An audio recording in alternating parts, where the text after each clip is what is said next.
Shalom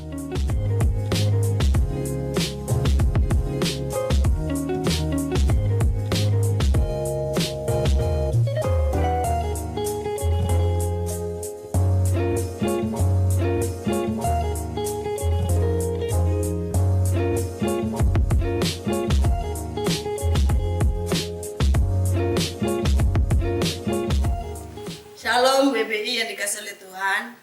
Puji nama Tuhan, kita kembali bertemu dalam ibadah kita. Saya berharap kita semuanya ada dalam pemeliharaan kasih Tuhan, dalam keadaan baik-baik, sehat, baik jasmani dan rohani kita. Hari ini saya akan menyampaikan kebenaran firman Tuhan untuk mengisi ibadah BBI kita. Namun sebelumnya saya mengajak kita untuk berdoa terlebih dahulu. Mari kita berdoa. Bapa di dalam surga, kami bersyukur untuk kesempatan yang Tuhan percayakan kepada kami, sehingga kami ada bersama-sama di dalam ibadah WBI ini Tuhan. Kami akan merenungkan kebenaran firman-Mu, biarlah firman-Mu ini menjadi kekuatan, menjadi suluh dalam kehidupan kami, terus kami dituntun, dibimbing oleh kebenaran firman-Mu. Urapi kami semuanya sehingga kami bisa mengerti firman-Mu dan kami mengerjakan dalam kehidupan kami sehari-hari. Terima kasih Bapa di dalam surga, kami bersyukur untuk firman Tuhan yang akan kami pelajari di hari ini. Dalam nama Tuhan Yesus Kristus kami mengucap syukur dan berdoa. Haleluya. Amin. Baik Ibu-ibu yang dikasihi oleh Tuhan, saya mengajak kita untuk membaca di dalam kitab 1 Korintus pasalnya yang ke-6 ayat 19 dan yang ke-20. 1 Korintus pasal 6 ayat 19 dan 20, demikian bunyi firman Tuhan. Atau tidak tahukah kamu bahwa tubuhmu adalah bait Roh Kudus yang diam di dalam kamu, Roh Kudus yang kamu peroleh dari Allah, dan bahwa kamu bukan milik kamu sendiri, sebab kamu telah dibeli dan harganya telah lunas dibayar. Karena itu muliakanlah Allah dengan tubuhmu. Nah, ada yang saya garis bawah di ayat ini, yaitu karena itu muliakanlah Allah dengan tubuhmu. Nah, ibu-ibu yang dikasihi oleh Tuhan, Ibu Gembala pernah arahkan melalui grup kita di GPI, ya, itu dengan fasilitas-fasilitas yang disiapkan oleh pemerintah, rumah sakit, apapun itu tidak bisa memutus mata rantai COVID yang sedang terjadi. Tetapi harus dari diri kita. Ada kesadaran dalam diri kita untuk menjaga diri kita dengan baik, ya, menjaga jarak. Kalau perlu tidak ada kepentingan yang sangat mendesak, lebih baik diam di dalam rumah, bijaksana menyikapi dengan keadaan pandemi yang sedang kita hadapi, dan terlebih harus menjaga kesehatan kita, tubuh kita. Nah, firman Tuhan yang kita baca hari ini yaitu karena itu muliakanlah Allah dengan tubuhmu. Nah, tubuh yang bagaimana yang kita harus permuliakan, ya? Melalui tubuh kita kita persembahkan kepada Tuhan. Nah, di dalam kitab Roma pasal 12 ayat yang pertama itu bicara tentang persembahan yang benar. Ayat yang 1. Karena itu saudara-saudara, demi kemurahan Allah, aku menasihatkan kamu supaya kamu mempersembahkan tubuhmu sebagai persembahan yang hidup, yang kudus dan yang berkenan kepada Allah. Itu adalah ibadahmu yang sejati. Jadi kita mempersembahkan tubuh kita sebagai persembahan kepada Tuhan. Nah, ibu-ibu yang dikasihi oleh Tuhan, kita ini ada istilah yang penting itu sehat, ya kan? Yang penting sehat. Kalau misalnya kita memiliki sebanyak apapun keuangan kah, harta kah, jika kita kondisinya tidak sehat, sakit-sakitan, itu kita tidak bisa menikmati apa yang ada di dalam diri kita. Nah, ibu-ibu yang dikasihi oleh Tuhan, sebagai orang percaya, kita memiliki tugas dan tanggung jawab untuk menjaga hidup kita tetap sehat, ya. Nah, di sini nanti saya akan memberikan beberapa hal bagaimana kita bisa menjaga supaya pola hidup kita tetap sehat, ya, tetap kita bisa mempersembahkan tubuh kita di hadapan Tuhan. Yang pertama adalah hidup dalam keseimbangan. Artinya begini, kita harus bisa menjaga tubuh, jiwa dan roh kita. Kalau tubuh kita sehat, jiwa kita sakit, itu bisa dibilang ya sakit jiwa orang, ya seperti itu ya. Terus kalau misalnya jiwa kita yang sehat, tubuh kita sakit, kita dalam keadaan lemah, terbaring ya di tempat tidur, tidak bisa bikin apa-apa, dalam keadaan sakit. Ya, kalau kita dalam keadaan sakit, kita tidak bisa bekerja. Hal-hal pasti ada yang kita dirugikan. Contohnya misalnya kalau misalnya ibu-ibu seorang pekerja misalnya di kebun atau berjualan, kalau misalnya sakit tidak sehat, berarti kan penghasilannya berkurang, tidak bisa mendapatkan penghasilan itu. Nah, kalau tubuh kita sakit, kita tidak bisa menjaganya. Nah, itu kadangkala muncul dari kesalahan kita sendiri. Nah, ini harus ada keseimbangan antara tubuh, jiwa, dan roh kita. Rohani kita juga harus dijaga. Supaya apa? Kita tetap, iman kita semakin bertumbuh. Supaya apa? Iman kita siap dalam menghadapi apapun yang diizinkan Tuhan dalam kehidupan kita. Jadi sama-sama harus seimbang.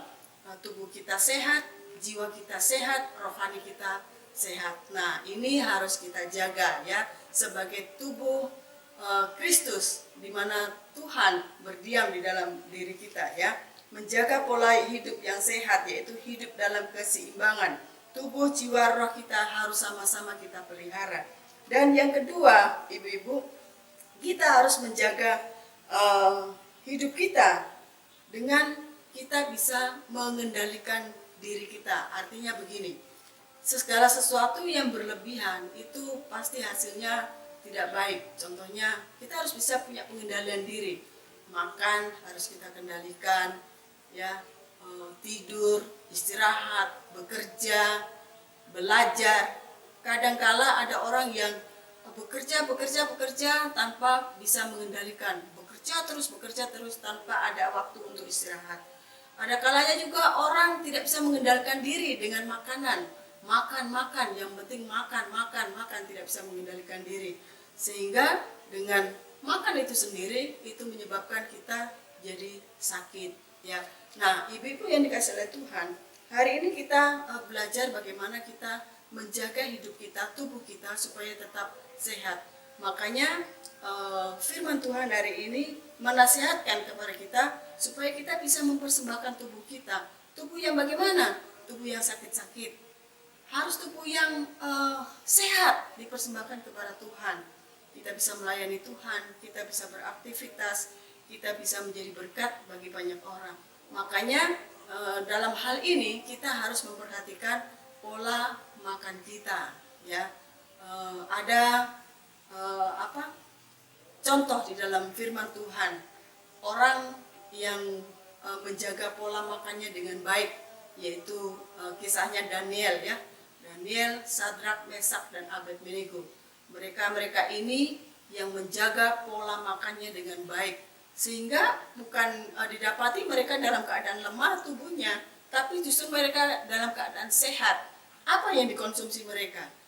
Mereka mengkonsumsi sayur, air putih, ya, malah yang dibilang daging-daging mereka tidak memakan. Nah, ini yang kadangkala kita susah untuk mengendalikan ini ya, mulut kita ini untuk bicara tentang makan. Nah, ibu-ibu yang dikasihi oleh Tuhan, saya pernah bilang seperti ini ya. Sekarang pola makannya sudah mulai berubah, dikurangi nasinya, makan yang sayur yang banyak-banyak. Kalau saya tidak bisa, nasi harus banyak. Wah, nasi harus banyak.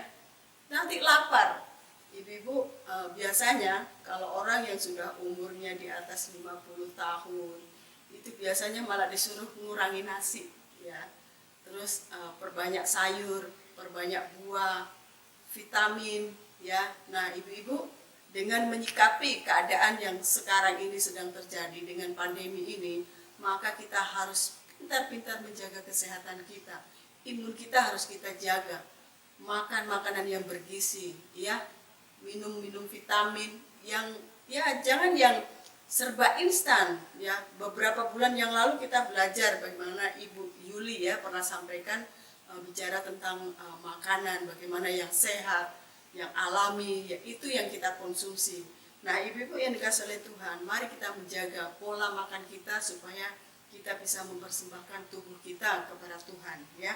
Karena itu, saudara-saudara yang kekasih, demi kemurahan Allah, aku menasihatkan kamu supaya kamu mempersembahkan tubuhmu sebagai persembahan yang hidup, yang kudus, dan yang berkenan kepada Allah. Nah, tadi di dalam kitab Korintus tadi yang kita baca 1 Korintus pasal 6 di bagian yang terakhir, ya.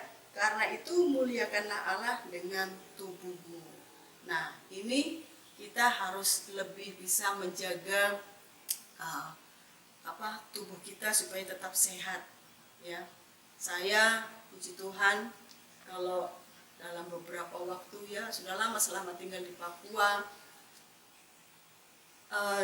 jaranglah maksudnya sakit apa gitu, tapi puji Tuhan itu karena kemurahan Tuhan, ya.